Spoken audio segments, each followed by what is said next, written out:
What's going on, everybody? Well, welcome back to another Q&A. I put out a video about a week ago asking for all my viewers to put some questions in the comment section to help me bring in my 300 subscriber benchmark, and I'm here with all of your answers. So thank you all once again for subscribing to my channel and helping it grow and interacting with me regularly on my videos. I'm glad you enjoy it, and I enjoy talking with all of you. I think as of the recording of this video, I'm at 323, so before long I'll be here doing another one for 400 subscribers, so very awesome.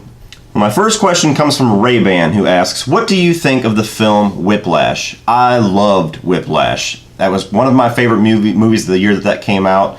For those that don't know what movie we're talking about, it's the movie with Miles Teller and J.K. Simmons, where Miles Teller is basically this drum prodigy going through music school. J.K. Simmons is like this ruthless Full Metal Jacket style music teacher, and it's just basically a battle of wills between those two. And it's just a phenomenal movie. One of the best music-related movies I've seen. Like I said, one of my favorite movies that year. Both performances were phenomenal. I think Miles Teller was kind of overlooked that year at the Oscars, but J.K. Simmons luckily won for Best Supporting Actor. One of the best, I guess, villains, but he's not really a villain, but he's just one of the best antagonists in movies with J.K. Simmons. I mean, that guy just blew everybody's minds with his performance in that movie, and now all of a sudden he's like in consideration for damn near every movie that's out there. Miles Teller showing once again what a strong actor he is for a young actor, and one of the best endings to a movie I've seen in a long time. The movie ends just on a perfect note, pun intended. So, Whiplash is awesome. Thank you for your question, and if you have not seen Whiplash, you should see Whiplash. My next question comes from Elver Fossiltoe, who asks, what are some of your favorite 70s and 80s horror movies? I've been trying to dig deeper into lesser-known horror films, and I thought I'd ask what you recommend. Well, thank you for your question, and that is a perfect question for me, because I'm a horror nut.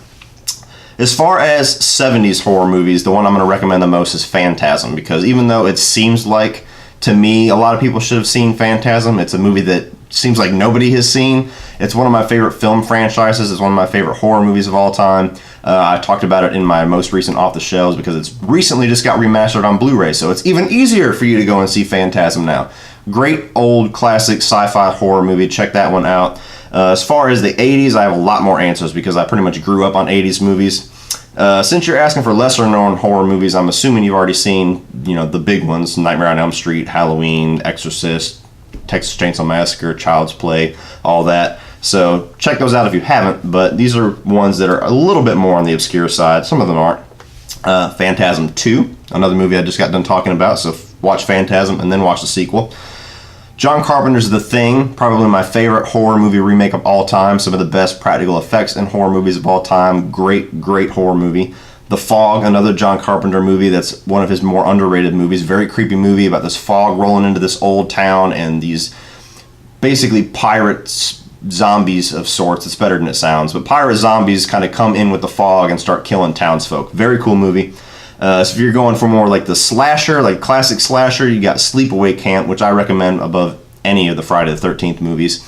It's got kind of a horror comedy element to it, but the kills are really creative. I think it's a well done movie. It's got some cheese in there, but it's an 80s slasher, so I mean it comes with the territory. And one of the most memorable, I don't know if I would say shocking, but one of the most memorable endings to a movie ever. So check that one out. Pet Sematary, so getting into like some Stephen King adaptations. Pet Sematary, awesome. Christine, great movie. The Dead Zone, Christopher Walken, very underrated movie. Vampire movies, you got Near Dark, which is a vampire movie that's kind of an underknown movie with Bill Paxton, and it's really different for a vampire movie. They don't say vampire in the movie. There's a lot of the vampire lore that they kind of, not really give explanation to, but they kind of give like more of a, it's more subtle. It's not in-your-face vampire movie. It's more like a Western. Very cool movie. The Lost Boys, one of my favorites of all time. I'm sure you've heard of that one. Fright Night, I like the remake a lot, but the original is where it's at. Great horror comedy, great vampire movie. Prom Night is actually a movie I don't hear about very often. One of the first movies with Jamie Lee Curtis after Halloween. Pretty creepy movie, actually. The Hitcher, great movie. The remake is okay, but the original is a lot better with C. Thomas Howell. Very creepy.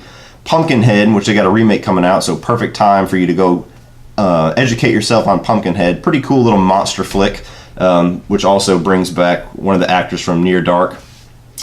Halloween 3, Season of the Witch. I'm only throwing that in there because everybody ignores that movie, and that's one of the best horror movies of the 80s, in my opinion. A very underrated movie.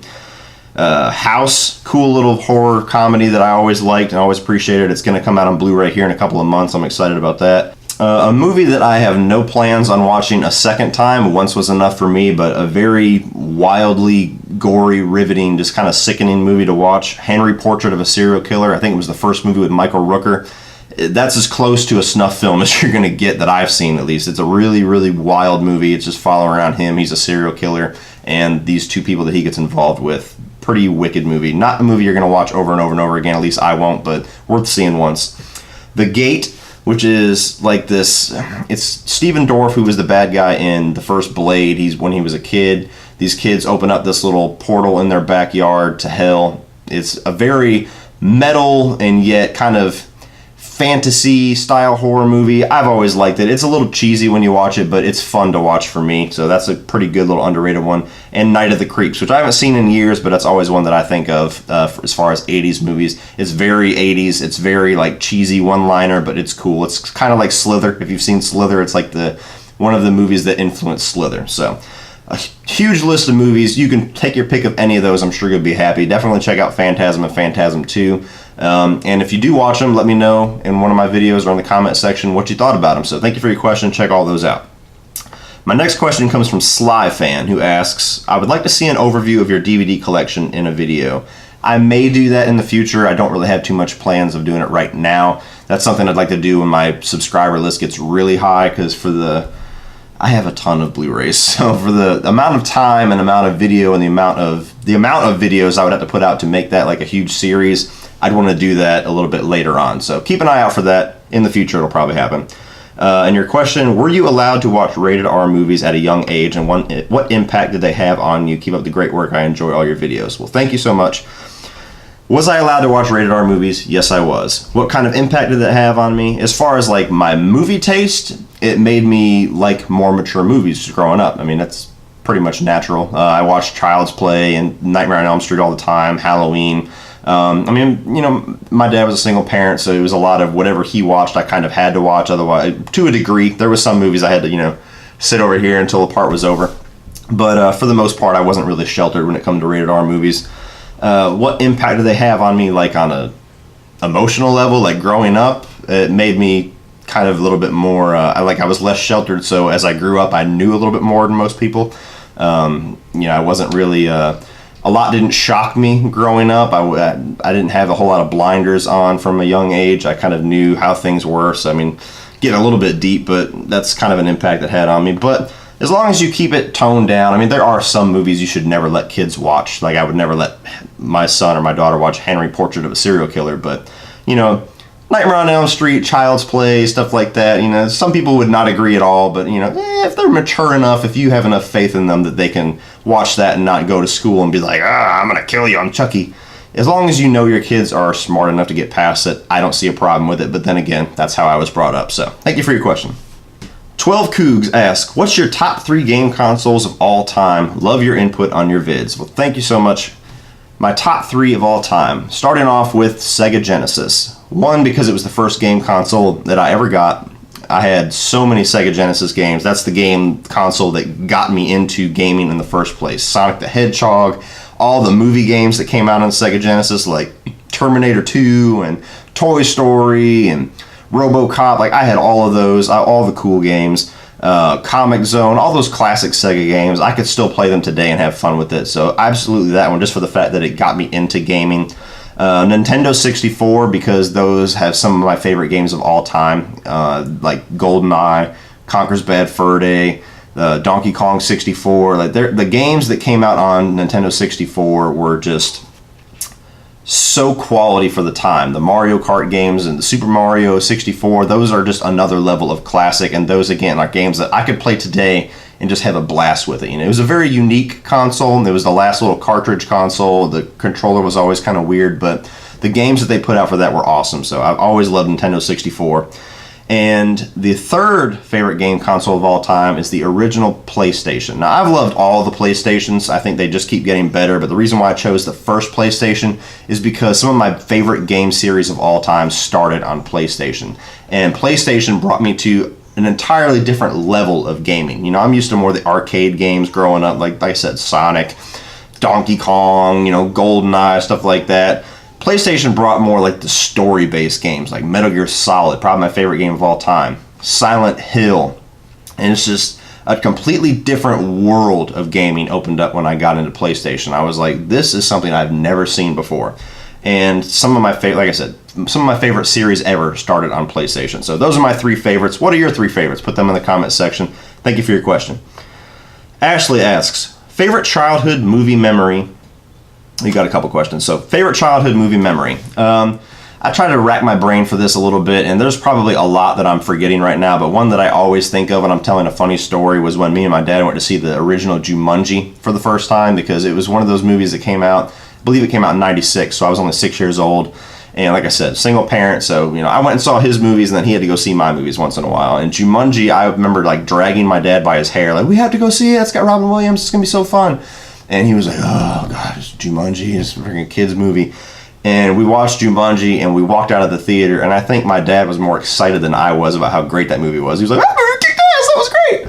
So I always tell that story because it's kind of funny, and that's one of my childhood movie memories that I'll always kind of have in the back of my head, like one of them kid movies that kind of converted my dad into a little kid. So I always loved that one.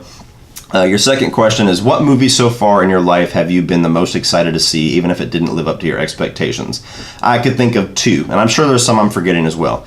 One, which is probably by far the best answer I can give you, is Freddy vs. Jason, whenever that first came out in 2003, because I was already a Nightmare on Elm Street fanatic, and the fact that Freddy vs. Jason was actually being made like blew my mind. I remember I was in school, I was in junior high, and I came across the trailer for Freddy vs. Jason, and I thought it was fake, and I watched it, and I was like, oh my god, this is real, they're coming out with Freddy vs. Jason, this is real!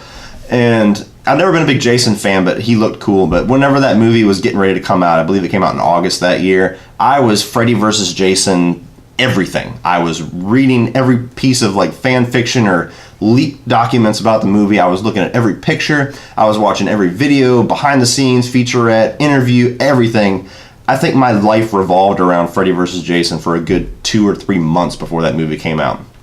And I'd have to watch it. I haven't seen that movie in probably 3 or 4 years, but at the time, it lived up to all my expectations. It was a perfect like meeting of those 2 characters. Jason fans tend to be a little upset by the movie, but like I said, I'm a Freddy fan, so for me, it worked.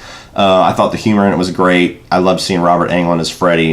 I loved that movie when it first came out. I'd have to watch it again to see how it holds up, but that was one of my, by far, the movies that I've been most excited to see because I was just giddy as hell. The second answer was The Dark Knight, which, 2008, so I was just getting ready to graduate high school. I was just getting ready to go off to college for the first year. I was, working all the time. I believe it came out in the summertime, so I was working through the summer, so I just graduated, and I loved Christopher Nolan's take on Batman so much because I've always been a Batman fanatic, but I've always hated the movies up until Christopher Nolan. I never liked Tim Burton growing up, so I never liked his movies. The Joel Schumacher movies were cool when I was like 5 or 6 because they're made for kids. They're made to be flashy and sell toys and, almost like cartoons. And then as soon as I got like maybe 9 years old, I tried watching them, and just one day just a switch went off, and I'm like, wow, these movies really suck. So as a Batman fanatic, I never had any good Batman movies, in my opinion, until Batman Begins. And then Batman Begins left that little teaser saying the Joker's coming in the next movie. I always thought Heath Ledger was a crazy, wild, choice for the Joker. So just the fact that I'm going to get to see Christopher Nolan's take on the Joker, I was obsessed with The Dark Knight. Not near as bad as I was Freddy vs. Jason because I was older, but I just could not wait to see that movie. I paid for tickets for the first showing I could find. I dragged my dad to it. He didn't want to go see it. So I was so excited to see that movie. I was, staying away from spoilers. I was watching the trailers beforehand, and just The Dark Knight, when that movie came out, was like, it's here. So those are my 2 answers for that question, and thank you for your questions. Sean Chandler asks, yeah, I got some questions. Okay. Let's see what he's got in store for me. How dare you? Who do you think that you are? You think you're going to get away with this? Oh, Shawnee. I don't want to just talk movies. I want to talk movies with you. Who gives you the right? How do you live with yourself? Thanks in advance for answering my questions. You want to throw down, Chandler? Okay. All right. Woosah. Moving on. Holly asks, what video has been your favorite one to do, and which one did you dislike recording the most, and why? My video I probably had the most fun doing was my first Q&A. I had a lot of good little jokes and bits in there. I got a lot of great questions. The fact that I was celebrating my first 100 subscribers was really fun, so I probably had the most fun so far doing that video. Video that I've disliked recording the most, kind of a general answer. I don't enjoy doing trailer reactions. I know I do a lot of them because they get a lot of new subscribers, they get a lot of new viewers to my channel, they get a lot of views, and I do like watching trailers, so I might as well film it and give my reaction. So I enjoy them for the fact that I get to interact with people about the trailers, but I do not like trailer reactions as a person. Like, I don't seek out other people's trailer reactions. I don't understand the obsession with it online, but people love them, so I do them. And trailer reactions are really awkward for me to do sometimes too, depending on the trailer, because I tend to be somebody who watches the trailer and just gets sucked into it, and I don't emote a whole lot. But I know to make an entertaining video, sometimes I have to kind of turn and comment or emote a little bit. You know, sometimes like the Spider-Man one, I'm generally just emoting like, oh, that's awesome. But, you know, people tend to be on one spectrum or the other if they're just being, you know, doing trailer reactions. They're either just sitting there watching it like, or they go out of their way to make an entertaining video and they emote about everything in the trailer. Oh my god, what is that? What is that? Doomsday! But the video that I probably disliked working on the most was my somewhat recent video, PlayStation versus Xbox One, just because it took so long to do that video, and I knew doing it just because of the way that YouTube is by nature. I knew because of all the effort and all the time and all the work I had to put into it, it probably wasn't going to get a whole lot of views. It's sitting at like 53 views right now. It's been up for weeks. I see maybe one new view a week, so it was a fun video to do as far as planning it out and thinking of the ways that I want to do the scoreboard and, you know, playing around and kind of pushing the envelope as far as my ability to do cool looking videos. But the amount of work it took for the amount that I've gotten back from it, even from interactions from my subscribers, has been very minimum. So that one, just on this for the sake of the way that it hasn't really blown up like I wished it would have. Thank you for your question, honey. And the last question from Tyler Tompkins. Would you rather watch Rogue One every day for the rest of your life, or instead watch Die Hard every day for the rest of your life, but every time you watch Die Hard, you must immediately watch A Good Day to Die Hard afterwards? Well, that's like choosing if you want to die by a gun or by a knife. They both sound very terrible. But his joke is because I was one of the only people in the world so far, as so it seems, that didn't really love Rogue One all that much. And Die Hard's my favorite movie of all time, but I agree with the general public that A Good Day to Die Hard is garbage. I actually pretend that movie doesn't even exist. Whenever I got the Die Hard Nakatomi Plaza set for Christmas last year, I was like, yay, I got 4 movies and a coaster. So, would I rather watch Rogue One every day for the rest of my life, or watch Die Hard every day for the rest of my life, but I have to watch A Good Day to Die Hard afterwards? I guess just on rational terms, Rogue One, just because being forced to watch one movie every day for the rest of my life versus being forced to watch 2 movies a day for the rest of my life. And one movie, like Rogue One, it wasn't terrible. I was really disappointed by it. A Good Day to Die Hard is garbage. And if I watched Die Hard every single day, it would probably cease to be my favorite movie by about day 7. So I'm going to choose Rogue One just so I can keep Die Hard on that pedestal and I don't have to, you know, acknowledge that A Good Day to Die Hard even exists. So bring on Rogue One. I'm watching it every day for the rest of my life, apparently. Thank you for your question, Tyler. And thank all of you for your questions. That's the end of my Q&A. Thank you guys so much for checking out all of my videos, for interacting with me in the comment section, for sending in these questions. We're going to be at 400 before I know it, so I'm going to be back with another one. Go ahead and start thinking of some more questions you can ask me. So I love doing these videos, love interacting with you guys. Thank you so much again. I know I keep saying that, but you guys are the reason why my channel is growing. It's not me. So thank you. Please like and share this video and hit that subscribe button. That way you get to come back and see me next time. But if that's not soon enough to check out some more of my videos, you can check out a few more by clicking right over here.